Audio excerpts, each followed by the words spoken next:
YouTube, what's happening? Nocturnal thoughts. I'm gonna jump right into it today. First of all, if you're new to the channel, I appreciate it if you go ahead and hit the subscribe button.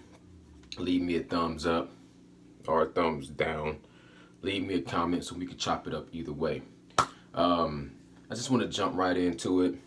I don't want to hold y'all for too long, but a few things I wanted to talk about real quick, real fast. First of all, let me start off with Anthony Joshua versus the Andy Ruiz, the rematch. You know, a lot of things are starting to come out now on Anthony Joshua's side of the fence. A lot of rumors that he just did an interview. Now you're talking about possibly bringing George Foreman into his camp. I watched my man's amazing. First of all, real quick, shouts out to Blue Bloods Boxing. Shouts out to Goodfellow Sports. Shouts out to Amazing Eric. Those three guys motivated this video today. So if you haven't checked them out, check them out. They have great content on boxing and, contrasting opinions. So I'm going to put my 2 cents in. If I go on a little bit of rant, just bear with me. I apologize, but that's how I deliver. So without further ado, Anthony Joshua versus Andy Ruiz, the rematch. What do I think most likely will happen? I had to refresh my mind and rewatch the Anthony Joshua Ruiz first fight. And it's just, man, there's so many things apparent with Anthony Joshua's performance. First of all, even before the fight started, he's laying up on the ropes with his mouthpiece out.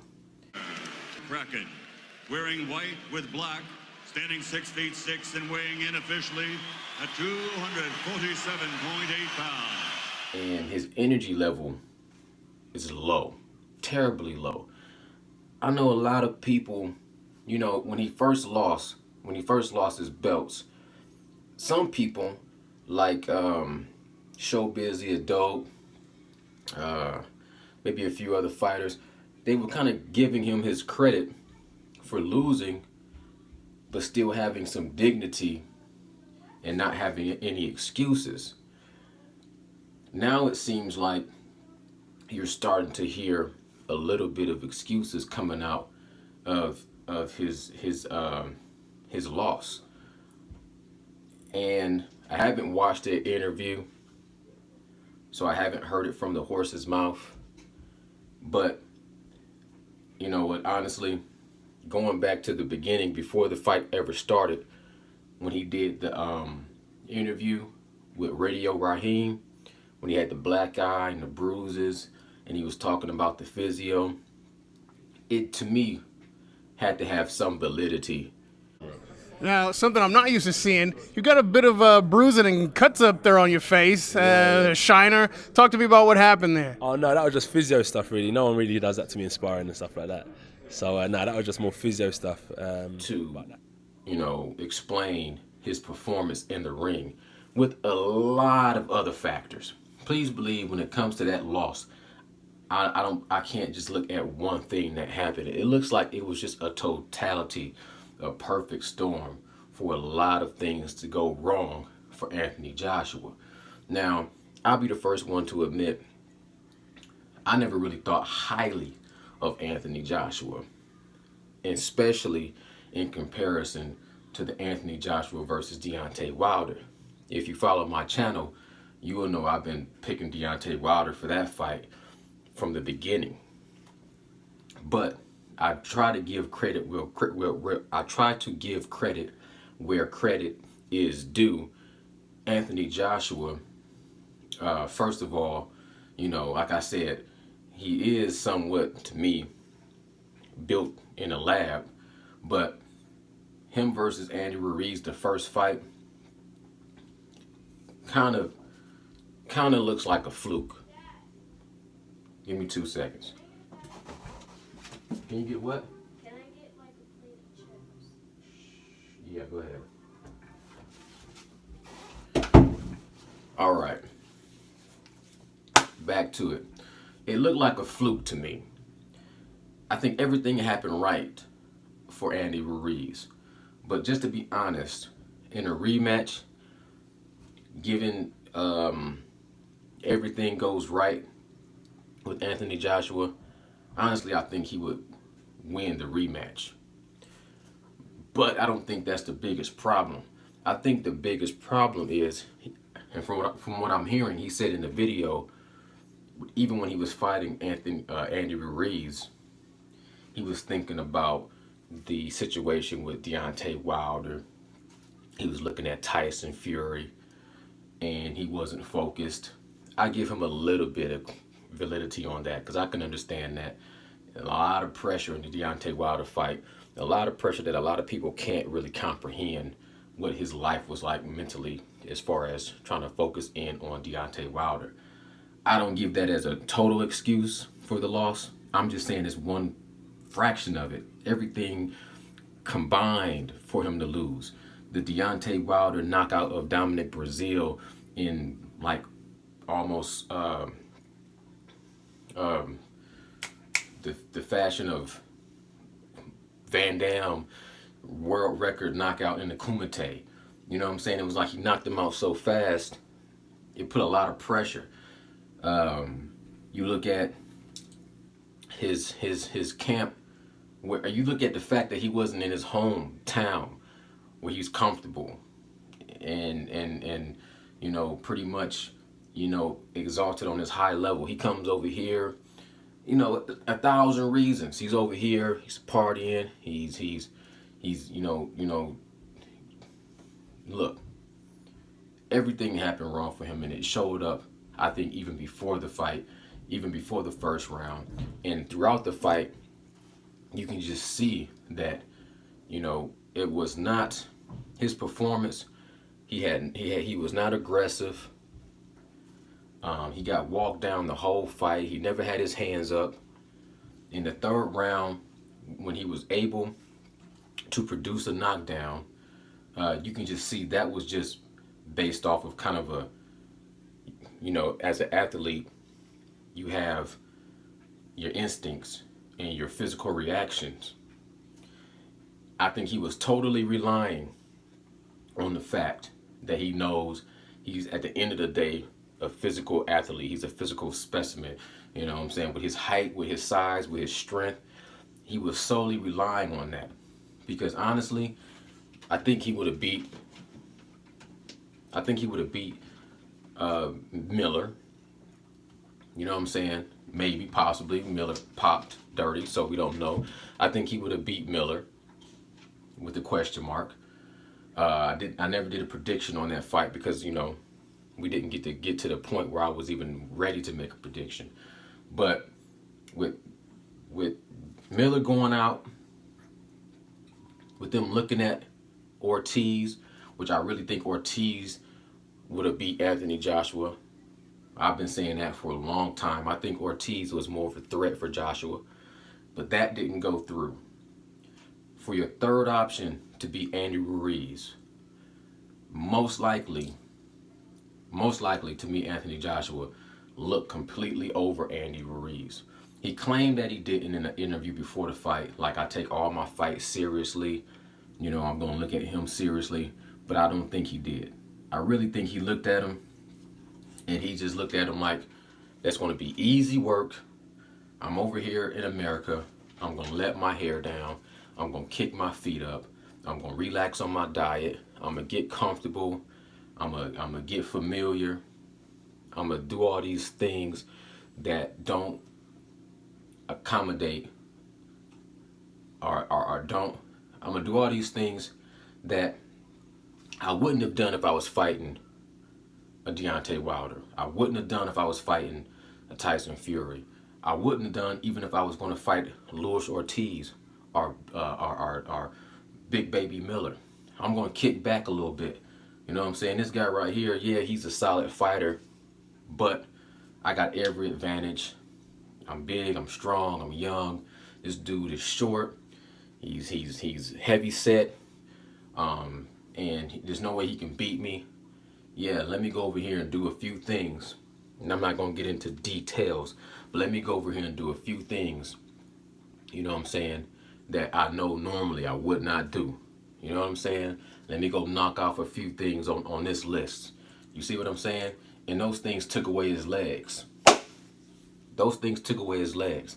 Then, not to mention, they never really came out 100% about the physio, about the bruises. But to have black eyes, to have bruises, it has to come from something.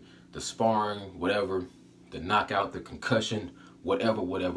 It's just everything. You know what I'm saying? All these factors that came into play, I think, have to be analyzed and put into to correct equations. You can't just throw them out the window and say, "Oh, Andy Ruiz just was a better man," and he's poorly matched. His skills, he's used to fighting big guys. He has a power level that was superior to Anthony Joshua. I don't believe those things. I don't believe that Anthony Joshua on his best day would lose against Andy Ruiz on his best day if that was the first fight. The second fight, I don't know, because the second fight is psychological things to it now that this man has beat me. Amazing Eric, you compared it to Rocky 3 with Clubber Lang and Rocky. You said, first of all, Rocky had to face his fears. He had to admit that he was afraid. He had to admit to Adrian he was afraid, face his fears, and then he really started to get his training together. Then you went on to say he had to find his Apollo, someone that was going to help him, get that eye of the tiger back.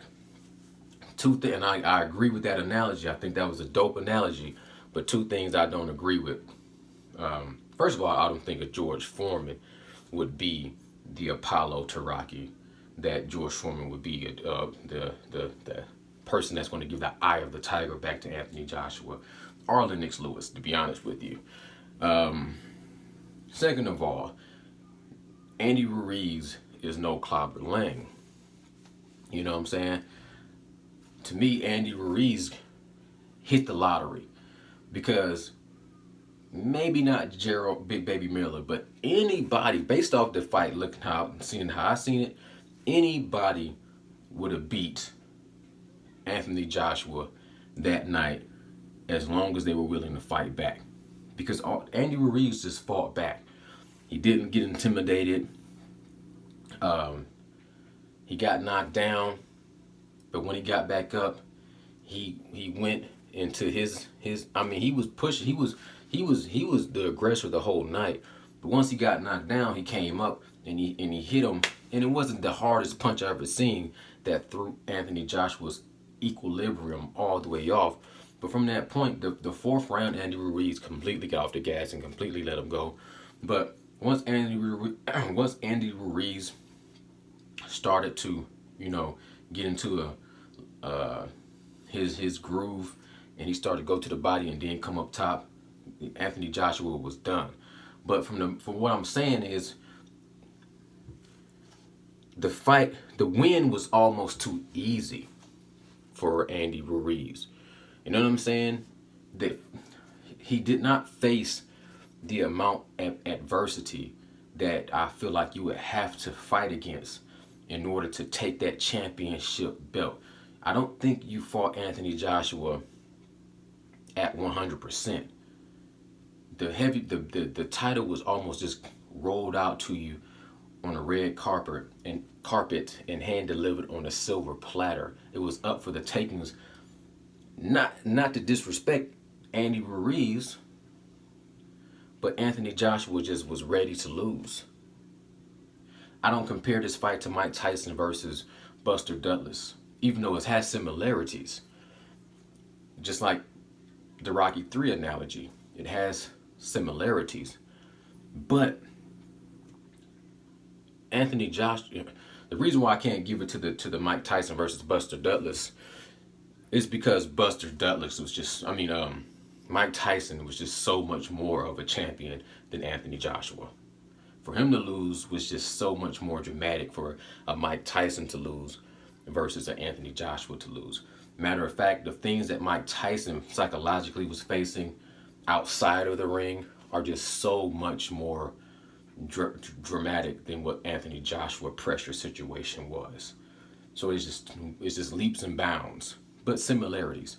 Same thing with Rocky. Similarities, but I can't give it the cosign stamp of approval of a great analogy, because it's just Anthony Joshua, to me, he pretty much bowed out of that fight before the fight begun, and I don't think it had anything to do with Andy Ruiz. It had more to do with Deontay Wilder. See what I'm saying? Like he said, I was looking at Deontay Wilder and I was looking at Tyson Fury. Yeah, but was you looking at them like I really want to be fighting them? And that's my motivation to train hard to fight Deontay Wilder? Or was you looking at Deontay Wilder like I don't want to fight him and I don't want to get knocked out like Dominic Breazeale just did? So, you know what? If I lose this Andy Ruiz fight, that's going to take a lot of pressure off of me. Now, once you take off that pressure, once you get that loss underneath your belt, maybe he went back to the drawing board. Maybe psychologically he was able to kind of cleanse himself and say, you know what? I don't want to go out like that. Like, I don't think I got what it takes to beat Deontay Wilder. But I know I can go back and fight Andy Ruiz and at least get some revenge on that loss. And I think if he trained the right way, if he lost a little bit of muscle, if he got his cardio up, if he got his mind right, if he got his heart pumping even a little bit of Kool-Aid out of it, if he got some of that Kool-Aid out of his chest and pumped a little bit more blood, I just think Anthony Joshua at 80% or 90%, 75, whatever percent, if Anthony Joshua comes harder than when he came with that fight, I think he'll beat Andy Ruiz. If he did it the first fight. The second fight, I'm not too sure. I don't know what Andy Ruiz is doing now. How hard is he training? You know what I'm saying? Is he letting stuff go to his head? Or is he really coming back and going to train harder and come back ready? But even if he came back 100%, I think that with this rematch, it will be a close fight. But I think that Anthony Joshua should be able to edge it out. But if Anthony Joshua loses this fight against Andy Ruiz in a rematch, it's over. Absolutely over for Anthony Joshua. That will completely confirm what all the new media is saying. Andy Ruiz is just better. Anthony Joshua was completely overhyped, built up boxer made in the lab, and that's that. You know what I'm saying? All the Deontay Wilder talk is completely gone. The Tyson Fury talk is completely gone. Anthony Joshua, all of that is completely gone if he loses his second fight, which might happen. You know what I'm saying? Might happen. So I talked on this conversation for long enough. I think I covered the bases I wanted to cover. I don't think Foreman is going to really be able to charge up Anthony Joshua in a way that gets only Anthony Joshua really, if he gets in a mind frame, in a mentality where when he gets that, you know what I'm saying, I don't really think it's in him, but if he gets that inside type of a flame where he has to beat Deontay Wilder, or he has to die trying to beat Deontay Wilder, then I think he can look at Andy Ruiz in a proper perspective and say, you know what, this dude ain't no punk, he ain't no pushover, but I got to get through him to get to Deontay Wilder. But as long as he's afraid of Deontay Wilder, Anthony Joshua is going to be a Mount Everest for him. You know what I'm saying? I think that he can actually beat Andy Ruiz given the right circumstances, the right mentality, the right, you know, I just think I think he can make the adjustments if he's willing to make the adjustments. But he's not going to be willing to make the adjustments if he knows what's lurking right behind this fight is a fight that he knows without a shadow of a doubt in his heart, mind, body, and soul that he's never going to win. Then what's the point? All right? On to the next conversation. This video is just going to have to stretch out a little bit longer than I planned on, and I appreciate your patience. Just nocturnal thoughts. They don't just come microwaved. Sometimes you got to cook it. You got to cook this meal. Adrian Broner is talking a lot. He's talking a lot. He's saying a whole lot of stuff. You know, like I said, shouts out to Goodfellas Sports. Shouts out to Amazing Eric. Shouts out to Blue Blood Sports, Showbiz the Adult, Dante's Boxing Nation, Boxing Ego. All you guys out there, if I forget you, I hit you on the next video. But those are all the sports channel. I watch a lot of sports channel on YouTube, but those are the main ones that come to mind right now. But mostly Goodfellas tripped me out when I watched this video. Adrian Broner says a lot. He's saying a lot. He's saying he's going to retire. He wants to retire. First of all, shouts out to Black Wolverine 89. Adrian Broner was talking about dropping down to 140, which didn't make any sense to me. Not that it doesn't make sense for him to drop down to 140, but his reason why he said he was doing it didn't make sense. He said he was dropping down to 140 because it was hard for him to make 147. He had to eat so much in order for him to make the 147. But I'll turn around and I watch his fight against Sean Porter, and I see that his last weigh-in before the fight, he was up to like 150 something. So, you know, here you go again. It's just contradictions. He's saying that he wants to retire. After he said he wanted to go to 140, then he said he wanted to retire. Then he's saying, you know, a lot of things. He's saying he wants to, you know, live his best life, I guess. But he wants to do acid. He wants to, you know, do blow. He wants to do coke. He wants to do all these things. He wants to party. You know what I'm saying? Then he says he's having issues in his personal life. Not gonna go into detail. I do feel like, you know, you should keep your personal life personal.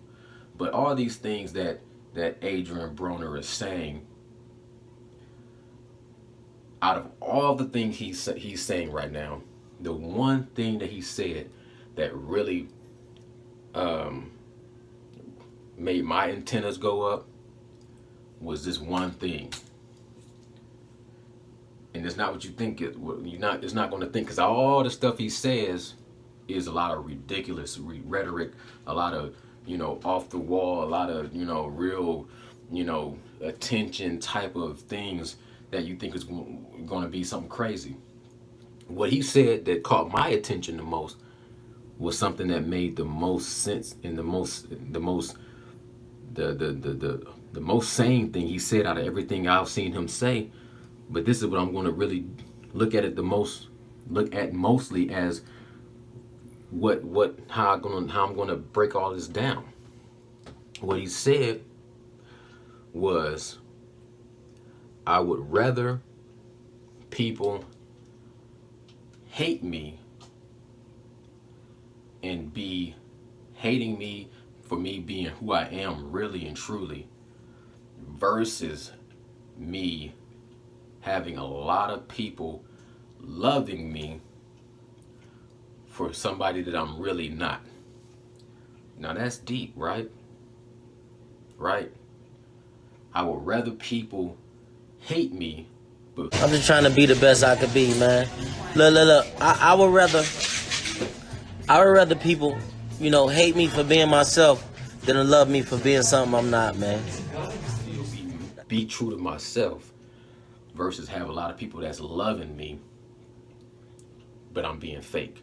That's deep. But the reason why my antennas went up is because if you go back in time, if you watch the interviews of Floyd Money Mayweather leading up to Oscar De La Hoya, almost verbatim, Mayweather said the exact same thing.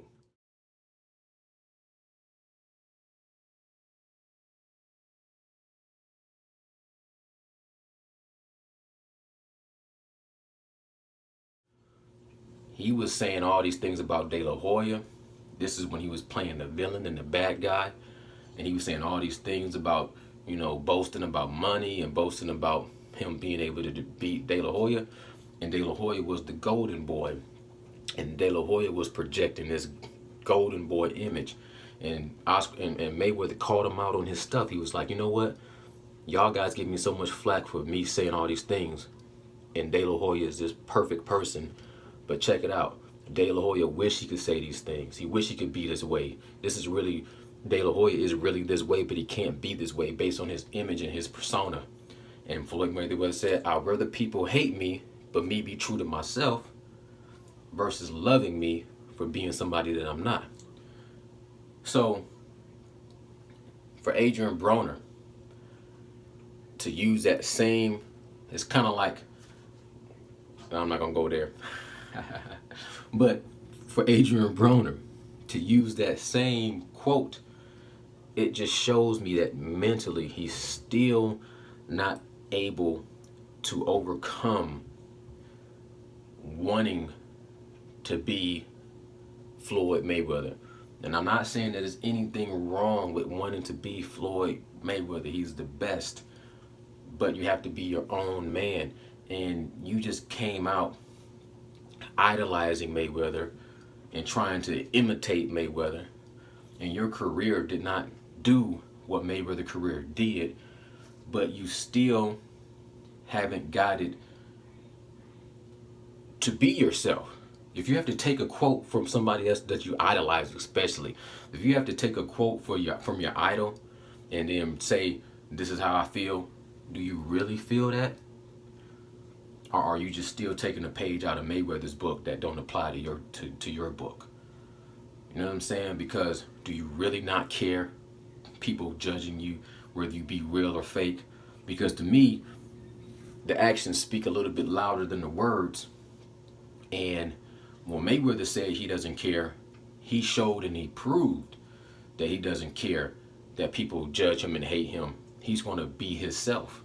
But with you, it still seems like to me, you keep doing things that you're trying to gravitate a certain kind of attention towards yourself, and you want people to like you, and you want to do things that make people like you. It doesn't look like you are applying that's a great quote, but I don't think you're applying it to your life. I think you're still underneath that wing, and you're still in that shadow, and you're still caught up under that Mayweather, umbrella, and you're still scared to get out there and get wet. You're still scared to go out there and become your own man. Now, I'm not saying that 100% because I don't know you personally as no man. I could care less. I'm just watching media and giving my 2 cents on the opinion, and it's really going out there to everybody else that might be looking at you and may be saying, this is a guy that I respect and I like, and I want to emulate him. And I'm going to say it like this: proceed with caution, because these guys are just men. From Money Mayweather to Adrian Broner to Errol Spence to myself to all these boxing channels, we are just human beings. We flawed, man. We ain't perfect. We make mistakes. You know what I'm saying? I like AB as outside of the ring, inside of the ring. There's things I don't like about Adrian Broner, but just as a man, I think he does have certain qualities that, I think he's battling demons. And I think sometimes he loses against those demons and sometimes he wins. I want to see him win. And when I say I like him, I say I like him as a human because I want to see him win.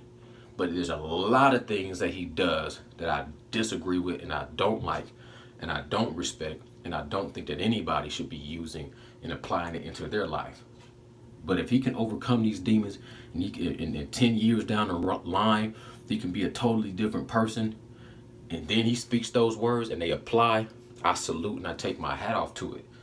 You know what I'm saying? But don't go around saying stuff like, especially when you're talking to a mass audience of young people that's easily influenced.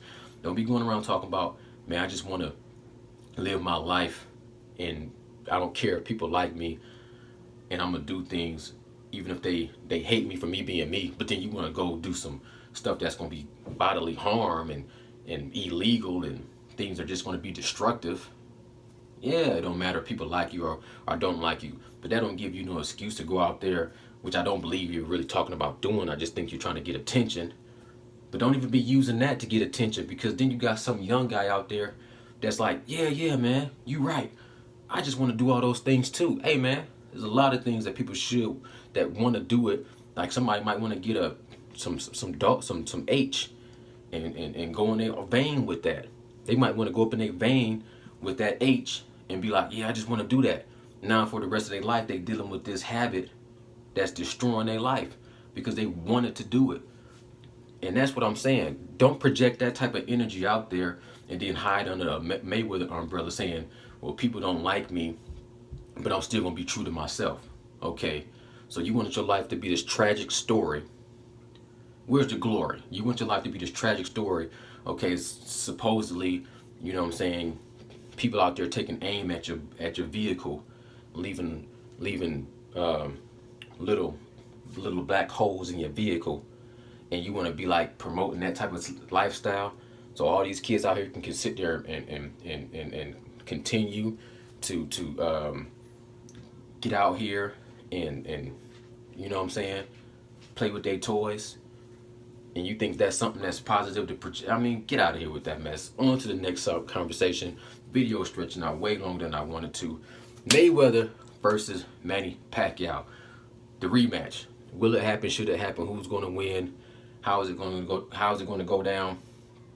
Because a lot of people, after Manny Pacquiao dismantled Keith Thurman, a lot of people automatically think that if he fought Mayweather right now, that he would do the same thing to Mayweather. My opinion on that, I'm going to keep it real quick. If Mayweather trains correctly and Mayweather is Mayweather, I have to say, most likely, if he fights Manny Pacquiao in a rematch, what's going to happen is